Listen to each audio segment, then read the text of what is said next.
Hey, everybody, and welcome back to the Daily Drive. I want to remind you of the purpose in our time together. All we want is for you to know Jesus a little better so you can live like him a little more. With that in mind, let's go ahead and dive in. Yesterday, we started a conversation on the topic of humility, and we did that by looking at the life of John the Baptist in Mark chapter 1. I want to continue that conversation today, but I want to give you a new thought. Humility grows when we understand who God created us to be and the purpose he has for our lives. When you understand your God-given purpose, it keeps you from opportunities that were never meant for you, and it helps you focus on opportunities that God has for you. So let's go back to John the Baptist. John's life was all about preparing people for the coming of Jesus, the Son of God and Savior of the world.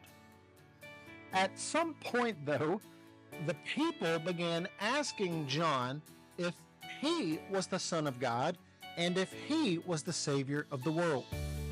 Now, I don't know how you would answer that question today, but I'd imagine it would have been very easy for John, because of this thing called pride, to jump into an opportunity that was never meant for him. John didn't do that, though, because he practiced this thing called humility. He knew who God created him to be, and he knew the purpose that God had on his life. He didn't try to be someone he wasn't. He just stayed in his lane, and he did what God had him there to do. And so let me ask you, what is your God-given purpose? Who has God created you to be? And why does God have you here on this earth?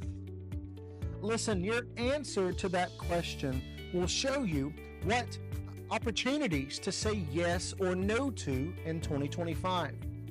What decisions to make or not make in 2025. What relationships to pursue or cut off in 2025. Why? Because you're practicing this thing called humility.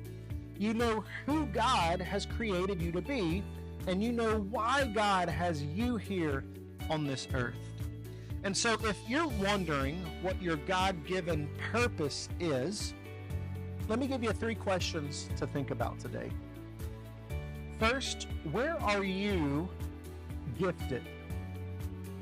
You don't have to be someone you're not. Where are you gifted?